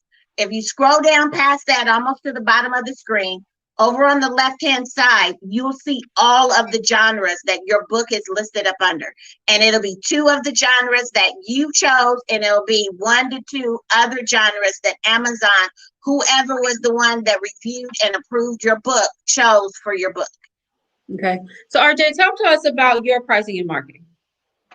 Well, mine was basically just what I think his name was Philip, and what Michelle was saying. I looked at other books to see the pricing and what it was looking like. It was about 3 of them, 3 or 4 I looked at. Also, my genre was a little, I really couldn't find where to fit it because it's a multicultural book. So my pricing was based off of the work that I put in it, simply because it's written in English and in Spanish. And there was a glossary that I created for those that, didn't understand, the basic Spanish, basically. So you can follow along with what you read. Oh, what is she saying here? Oh, this is what she's saying. And for those who do know Spanish fluently, then they just do. So I priced mine based off of that diversity of work that I did on that book. As far as the marketing, like I said, I just put my entire self out there. It's geared towards Black people and people of color. So I'm hitting up the Latinos, Latino community, Black community, about the book, and just spreading as far as it could go. That's just how I market, by calling, being involved, calling about book clubs. Of course, I already told you guys about the bookstores and the libraries, social media handles. There's a new social media handle. I'm not sure if anyone have heard of it, but it's called Clubhouse. Mm-hmm. So that's another very great place to connect with people across the world that are doing different things. Yeah, just being involved in anything that I could see in terms of writing in the Black community and Latinos community that would purchase this particular book. Now, my next book, I'm a Black author, so I just happen to know Spanish. However, my next book is just for mostly the Black community, because I'm going to touch on a lot of different things in regards to Black women and the microaggressions of Black women. So therefore, that audience would be channeled a little differently, But as far as the pricing, I based it off of how the work that I put into this particular book, because it's 2 different languages in it. You just have to. I'm sorry. Go ahead. No. No, I was just saying you just have to market. That's that's one of my strong skill sets, is marketing and negotiating. Those things I know I can do well. So I use what I know I can do well, and the education that I know how to, that I went to school for, I use all of those skills and just put it in my business and what I love to do. That's how I did. That's how I'm doing what I do. And I'm learning as I'm going. So I don't know everything. I'm telling you what I do know, but sitting here listening to Michelle and to Philip and Michelle Jackson, I'm still learning. Like, oh, okay, I can do this, with the next book, or maybe to take the pressure off of me a little bit, I will use Grammarly. But I still need, my next editor. I have to have more than one eye to look at my work. So, yeah, my marketing skills, that's how I do it. The thing is, thank you so much. There's always like a little period of sound when we talk, but I want to spend these last couple of minutes talking about the things that we need to infuse in this process of self-publishing that are very, very important to making it work. I know everything that you've heard, and I'm really talking to the people who are listening, may seem complicated because it's like you just said, I've got to write it, edit it, pick a distribution, market it, figure out the pricing. Yes, you are a business. Welcome to the world of entrepreneurship. You are a business. I had someone to call me the other day and say, should I get an LLC? Well, that's a whole nother roundtable. But for me, yes, because you can write off so much that you do. And and that is a good start. But you are a business, and businesses have to do a couple of things. So I work with businesses every day. I have a youth entrepreneurship program. I am an entrepreneur, and I can tell you that as a self-published author, I want you to start. Yes, you are an author, but I do want you to also put on the entrepreneurship hat, which is a lot of what RJ was just talking about, and things that Michelle have said as well. And what that is, the idea of figuring out, how do I reach my market with my product? Okay. And your product is your book, and you are your brand. You are the CEO of your book and your brand. And where you go and what you do is reflective, on your product and your brand. Okay. So it's very important that you don't just see yourself as a creative soul, because there are some people who can be creative but cannot do the business side of it. If you're going to self-publish, you have to do them both, unless you're going to hire a company to do it for you. But otherwise, you're going to do it first. So there are a couple of things that we've talked about, kind of the big pieces to what you need to do.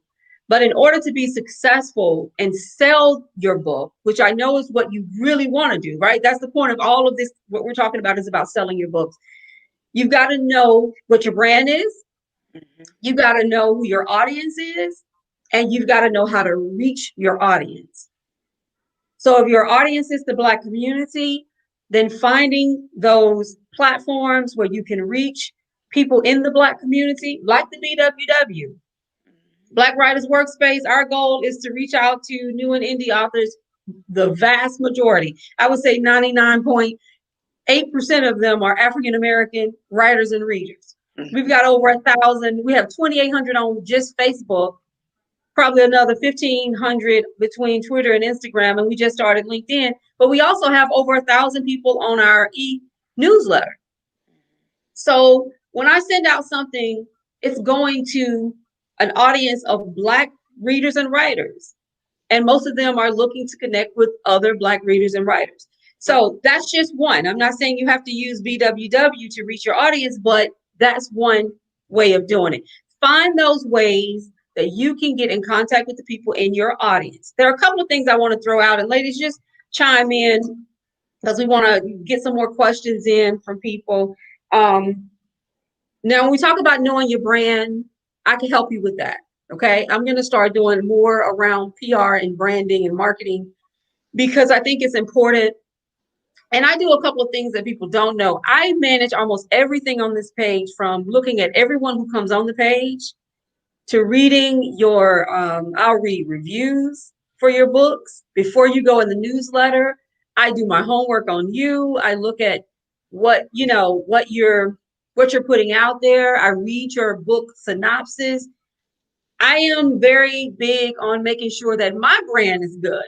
So I can't afford to just let any and everybody be in the newsletter and do anything that they want to do, because that hurts my brand. So some of the things that I see is, it's important to get reviews for your book.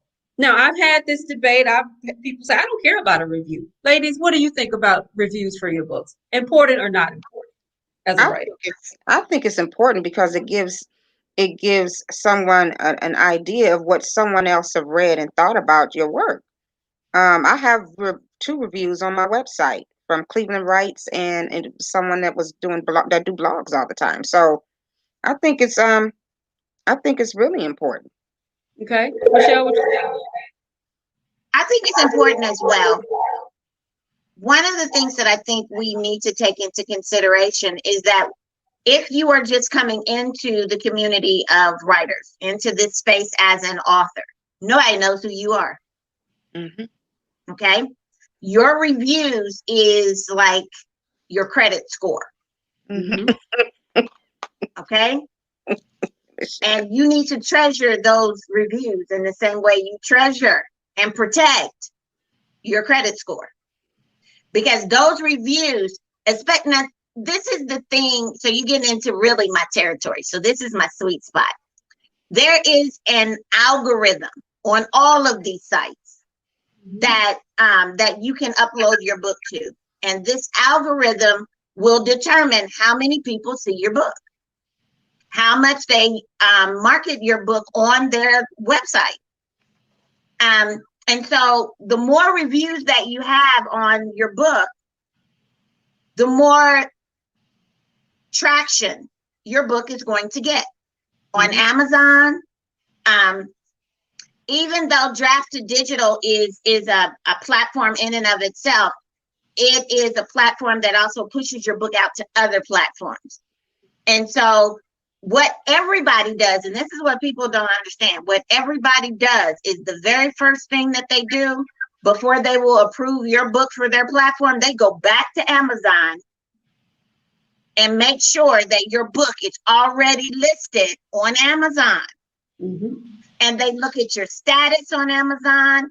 They look at your placement on Amazon. They look at the algorithm that's associated with your book on Amazon, all of that. So even if you don't like Amazon, you can't get on Draft to Digital without your book being on Amazon, because they pull information from Amazon that is already in there when you upload your book. Some of the information is just surprisingly there. It's because they pull from there. Even Ingram Sparks will pull from there. If you want to put your book as an audio book and you are deciding to use ACX as your audio platform to do your audio book, you got to be on Amazon in order to do that. So it kind of behooves you to make sure that you have the reviews, that you have those reviews listed. Now, I'm still working with my endorsement group in making sure that they get their reviews that they put in the book on Amazon, because Amazon sometimes don't make it very easy for you to put a review out there if you don't have a relationship with them.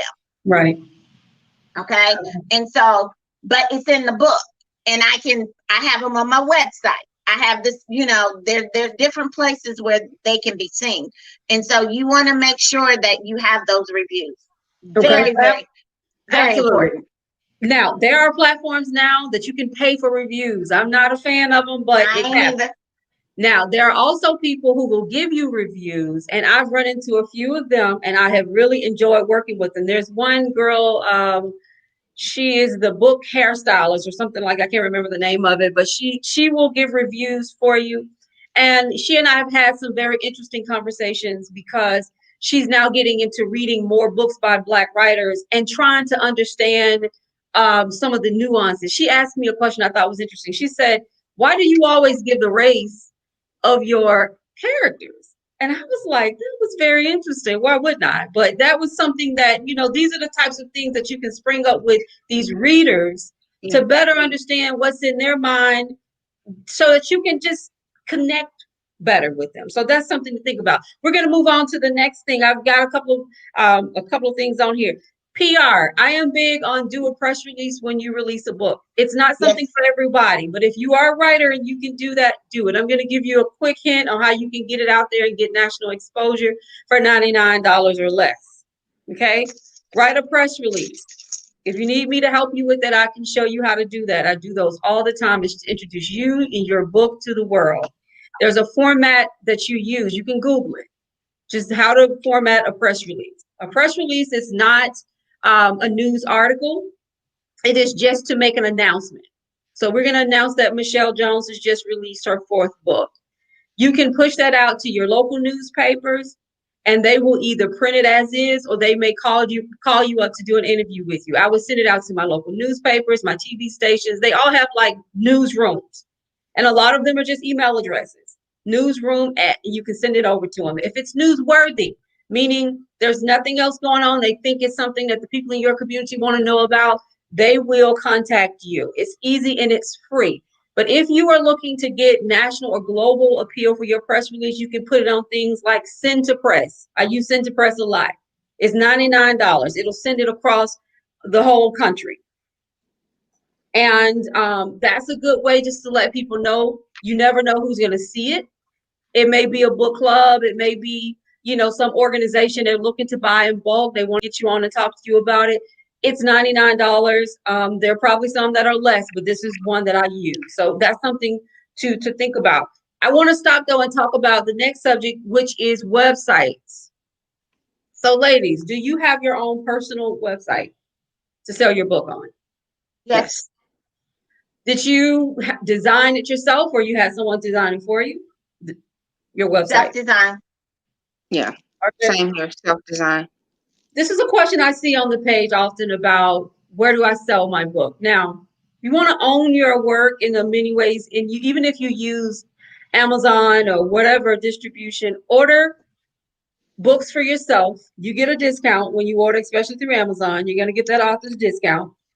I always order 50 or 60 books, and I sell them myself, because now I can price it. I can discount it when I want to. I can control what people see. I can build a database, which is important, to build an email database for yourself. When you create a website, you can do that. Now, is creating a website hard? I use Wix. I build websites for people anyway, but I built my e-commerce website on Wix. It cost me about $300 a year to keep it going. I mean, keep the all my different tools and everything updated. It comes with e-commerce, so I can put the book on it and sell it and have the money go into my PayPal account or my bank account. I have a chat box if you want to talk directly with me. Everything that a most interactive $6,000 or $7,000 websites will do, my $300 a year Wix website will do the same. And they have templates. So ladies, let's talk about your websites, because we need to know if we're going to be self-publishers and really try to do it ourselves. I recommend everyone, please get a website. And it could be a WordPress site. It could be whatever you need it to be, but it needs to be that place where I can find you and you can have a URL that fits your brand. So RJ, talk a little bit about your website, and do you sell your books off of it? Yes, I do. I self did my own website. I did mine through Google Sites. Mm-hmm. It's free. Yep. Only thing I paid for was my domain for the year.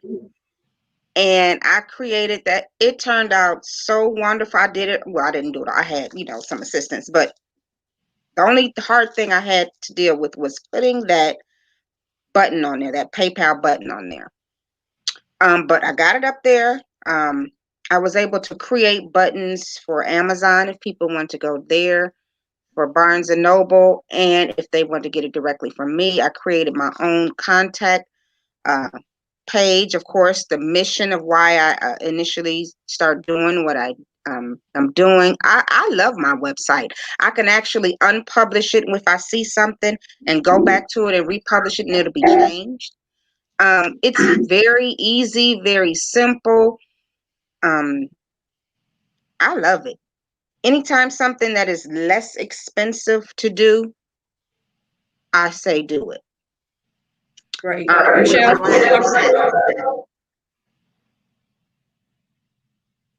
you want to talk about yours? I do the same thing. I have a Google site. How I came about it is I created a landing page for something totally different. And I was trying to find sites where I can just do a landing page. And I ended up creating this landing page for a client. And I was like, ooh, this is real easy. And so I went in there and created a landing page for my books, just simply for you to be able to go on with my books. And I created a button that would link them to my e-commerce site on Square.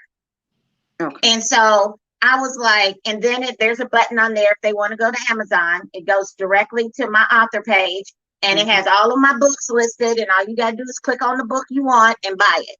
So I have all of that on there. But then I started playing around with it. So I literally shut down my website, the website that I was paying for, and added pages to my landing page. And so now I'm getting ready to go back and put my domain on the landing page. So what I did is they give you the site address. I use Bitly. And if anybody knows about Bitly, you can shorten your address. So I took that landing page address and put it in Bitly. And so my website is bit.ly/Michelle P. Jones Inc. That's how you find me. That's it. You go there, you'll see everything about me, everything about my company, everything about the books that I have to offer, everything about the blogs that I write for, all of that information is there. And so I'm like RJ. Yeah. If it's free, let's do it. The only thing that I have to pay for is my domain. The domain. Yeah. I don't even have to pay a hosting price. None of that. And it's yearly. And it's yearly. They take it out of my account every year for the domain, and I'm done. And I got the domain through GoDaddy long time ago. And so all I do is pay whatever that is. And so I'm one that I'm learning how to go smarter and not necessarily harder. Yes. Because and the one thing about Google, the Google landing pages that we are talking about, one thing about Google Sites is that the ease of use. Because I put something out there and I didn't check the grammar. And I happened to go and look at it after I had published it. And I was like, oh, Michelle, you got to come back and fix that. And I came right back in there and fixed it and republished it. And it was up immediately. The correction was done. And so there's an ease of use to it. You can add pages. You can add buttons. Pictures. I even have the website for my podcast. And on there, I literally have YouTube video. All Me too. of that is about everything that you can do on a regular paid website. You can do on Google Sites. And it is very, very user-friendly. And it is very, very economical. Okay, ladies, we have 13 minutes to go. So we're going to get through a couple more of these. So get you a website. Google Sites is definitely a way to go to do it inexpensively. I use Wix. I love Wix, and and I may change over at some point, but even from $0 to $300 is better than spending $1,200 to have someone to create a website for you when you can do it yourself. So let's definitely do that. Let's talk a little bit about contests, and then we're going to talk about book clubs. So I am a believer that, as I like to put my book in a contest because it's good for validation. I'm able to sell books that way as well with those type of headings, saying that I've, won a contest. It helped me greatly with my first book. I won a contest in Pittsburgh for new writers, and it gave me a great deal of exposure in the area. I was living in Pittsburgh at that time. I live in New Orleans now. I also was just placed in a national book competition. This is something that I enjoy. Now, competitions are interesting because sometimes you got to pay to get in them. And then it makes you worry about it. How does this all work? But I do like the idea of putting books and letting people read it and rate it and see how it's comparing to other books. Now, book clubs, I'm a big advocate for going out and talking to book clubs. I was actually doing a book club review with a group last week. They buy your books in bulk. You may discount them or not, but they will buy them. And then having an opportunity to communicate with the readers to see what they like about it, what they didn't like. It's just a great way to, first of all, figure out who's in your target audience, who is interested in reading your book, selling your books in bulk. And then having that building that relationship with someone and getting that feedback that could help you with the next book. So ladies, you want to talk a little bit, and we're going to talk quickly about this because we've only down about 11 minutes, about contests and book clubs. I think it's important. Me, myself,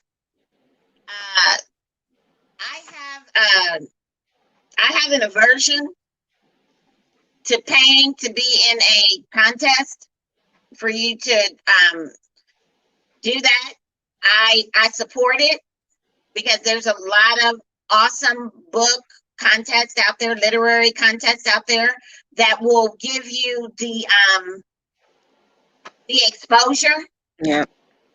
that you want, because it'll open you up to a whole new audience. I didn't really know about the literary contest until I did book 4. So now I've been immersed in that community. And so I've been researching it to figure out which ones would be the best for me. There are a lot of them out there. I've researched about 100 of them already, and probably 25% of them are no fee, and the rest of them are fee based. But you just got to figure out which one is going to speak to best for your genre, for your book, because all of them do not match your specific genre. So look for the ones that match your genre and then go for it, because it's another opportunity to increase your readership. Okay. Yeah, I think book contests, I do them all the time, especially with poetry. I just did a chapbook, and I'm waiting to see if I'm selected or not for that chapbook to be published through their publishing press. It's a great way to get exposure in areas that you haven't reached yet, or that you may not have been able to reach. So I say thumbs up to contests and literary contests.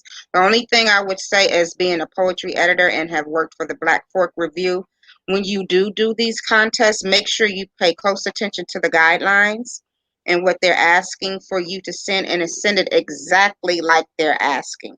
Because as an editor or a poetry editor, we read so many manuscripts and so many work, they toss it to the side. And I'm just being honest. So follow the guidelines carefully. If they're asking for like your font to be 12 font times Roman, do that.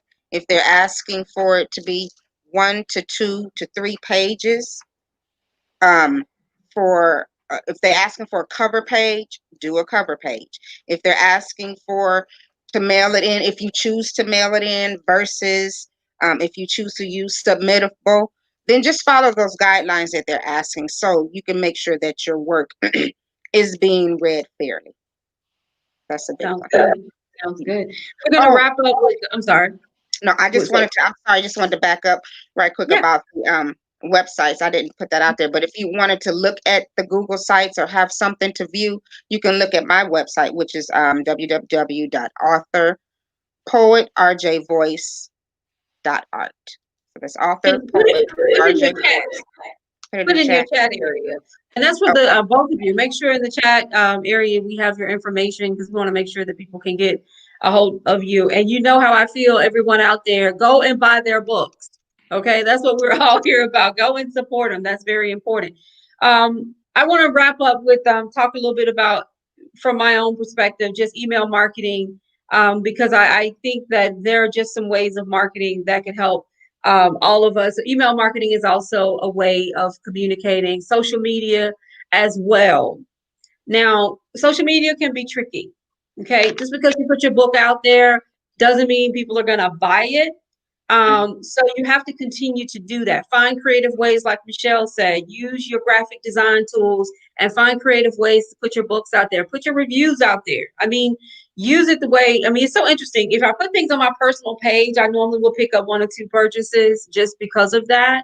But my author page can sometimes be tough to sell books off of. I don't know. It's it's just all about who's who's following you.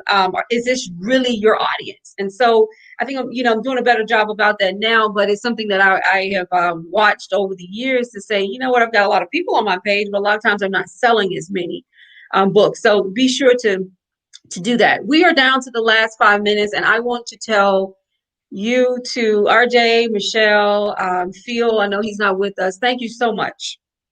I'm going to give you an opportunity to kind of wrap up your thoughts on self-publishing. And for those out there who have questions, please post those questions. This has been almost 2 hours of just such a great conversation. And I hope that the two of you would join us again. Our next roundtable is February the 20th, and the topic is writing through the pain. So we're going to be talking about that. And so exactly.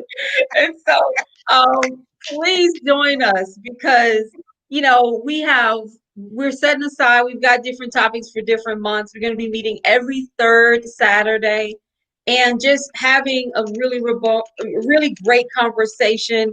There'll be more people to join us coming from different perspectives. We've had some great viewers this morning with questions and comments.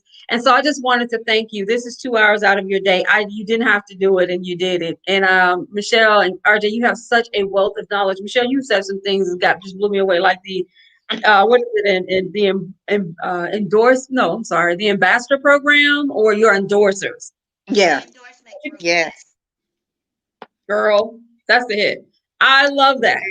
That is something I never even thought about. And so that's why we're doing this, because we can learn so much from each other. You don't have to always go and pay someone to give you some great advice. Just pop into the BWW and listen to some of these roundtables, or go to Michelle, listen to Girl Talk. There's so much information out there and so much knowledge.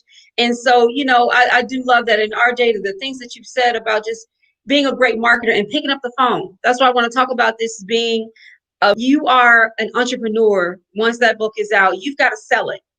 That's what entrepreneurs do. They sell products and services. Okay.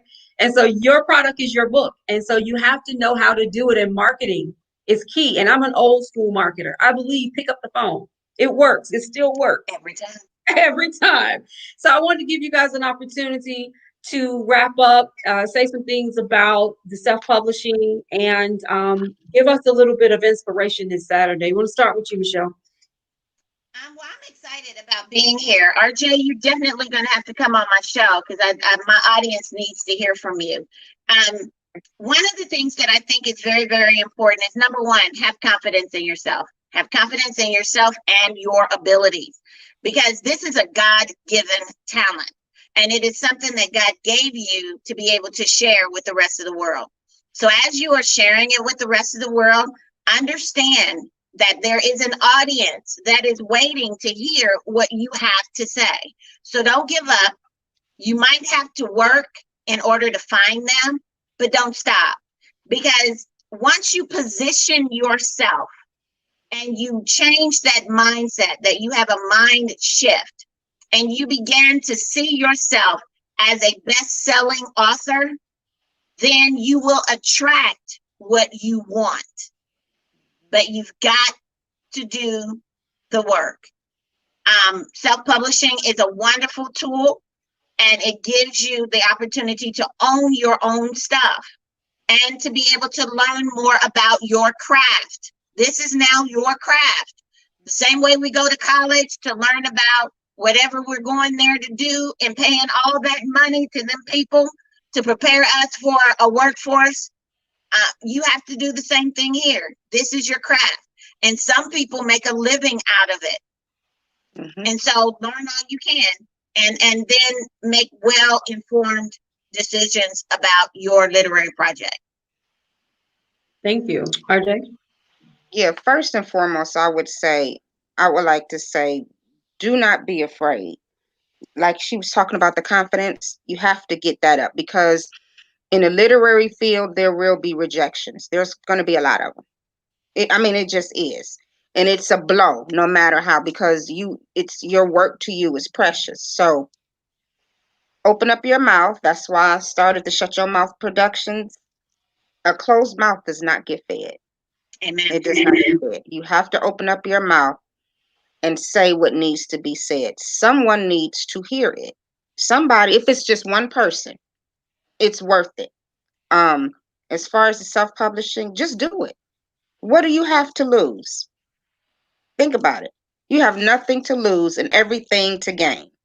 You have self-confidence to gain. You have some cash to gain. You have connections to gain. You have people that you've never met that may become good friendships to gain. You just never know.